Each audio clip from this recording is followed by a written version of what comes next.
ہمیں اماں جی اس وقت زہر لگتی جب وہ سردیوں میں زبردستی ہمارا سر دھوتی۔ لیکس کیپری رکسونا کسی نے دیکھے ہی نہیں تھے۔ حجور مارکا صابن سے کپڑے بھی دھلتے تھے اور سر بھی۔ آنکھوں میں صابن کانٹے کی طرح چبھتا اور کان اماں کی ڈانٹ سے لال ہو جاتے تھے۔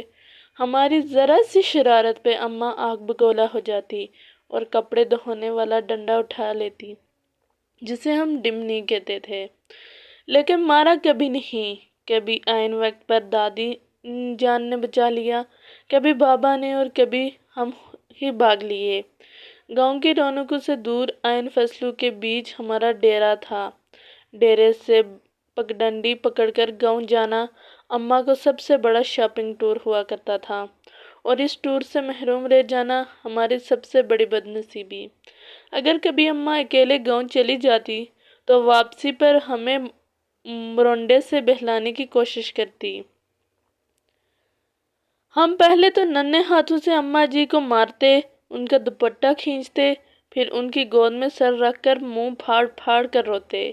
کبھی اماں گاؤں ساتھ لے جاتی تو ہم اچھلتے کودتے خوشی خوشی ان کے پیچھے پیچھے بھاگتے۔ شام کے جب گاؤں سے واپسی ہوتی تو ہم بہت روتے، ہمیں گاؤں اچھا لگتا تھا۔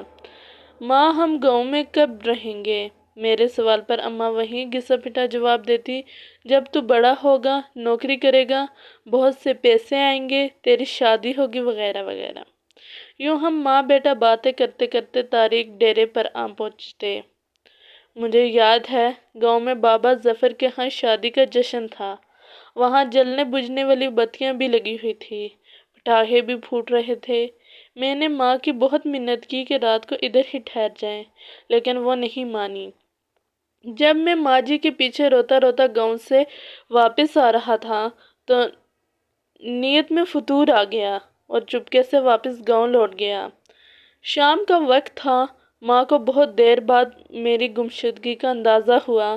وہ پاگلوں کی طرح رات کے اندھیرے میں کھیتوں میں آوازیں لگاتی اور ڈیرے سے لے کر گاؤں تک ہر کونے میں لالٹینیں لٹکا کر جاگتی رہی۔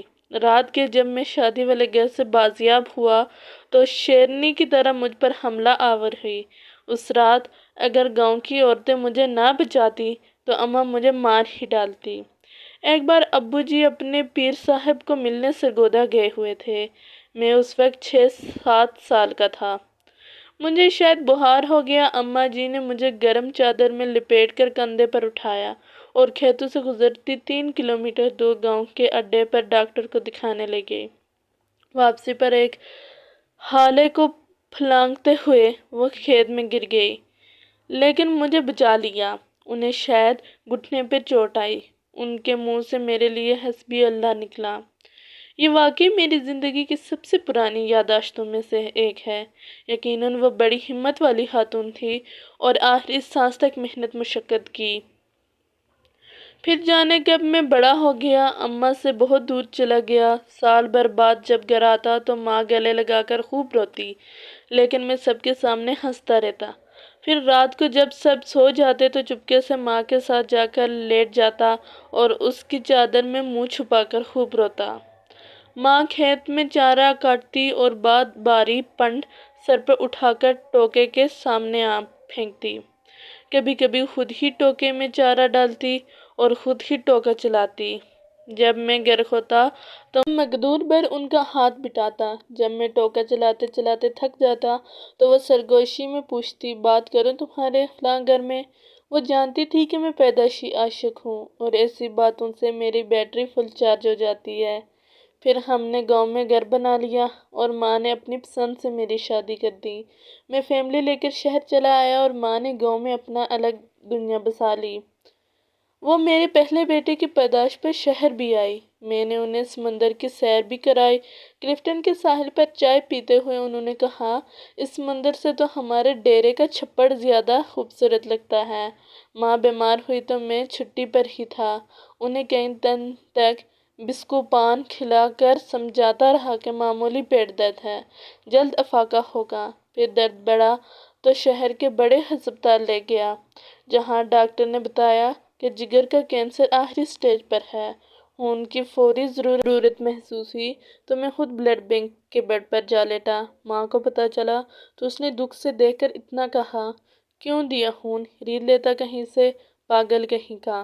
میں بامشکل اتنا کہہ سکا، اماں خون کی چند بوندوں سے تو وہ قرض بھی ادا نہیں ہو سکتا جو آپ مجھے اٹھا کر گاؤں ڈاکٹر کے پاس لے کر گئی تھی، اور واپسی پر کھالا پھلانگتے ہوئے گر گئی تھی۔ وہ کھلکھلا کر ہنسی تو میں نے کہا، اماں مجھے معاف کر دینا، میں تیری خدمت نہ کر سکا۔ میرا خیال ہے میں نے شاید ہی اپنی ماں کی خدمت کی ہوگی، وقت ہی نہیں ملا، لیکن وہ بہت فراخ دل تھی۔ بستر مرگ پر جب بار بار میں اپنی کوتاہیوں کی ان سے معافی طلب کر رہا تھا تو وہ کہنے لگی، میں راضی ہوں بیٹا۔ بار بار معافی مانگتا رہا میں۔ ماں نے میرے سامنے دم توڑا لیکن میں رویا نہیں۔ دوسرے دن سر باری ہونے لگا تو قبرستان چلا گیا اور قبر پر بیٹھ کر منہ پھاڑ پھاڑ کر رویا۔ ماں سے بچھڑے مدت ہو گئی، اب تو یقین بھی نہیں آتا کہ ماں کبھی اس دنیا میں تھی بھی کہ نہیں۔ آج بیت اللہ کا طواف کرتے ہوئے پٹھانوں اور سوڈانیوں کے ہاتھوں فٹ بال بنتا بنتا جانے کیسے دیوار کعبہ سے جا ٹکرایا۔ یوں لگا جیسے مدتوں بعد پھر ایک بار ماں کی گود پہنچ گیا۔ وہی سکون جو ماں کی گود میں آتا تھا، وہی اپنائیت، وہی محبت جس میں خوف کا عنصر بھی شامل تھا، اس بار منہ پھاڑ کر نہیں دہاڑے مار مار کر رویا۔ 70 ماؤں سے زیادہ پیار کرنے والا رب کعبہ اور ہم صدا کے شرارتی بچے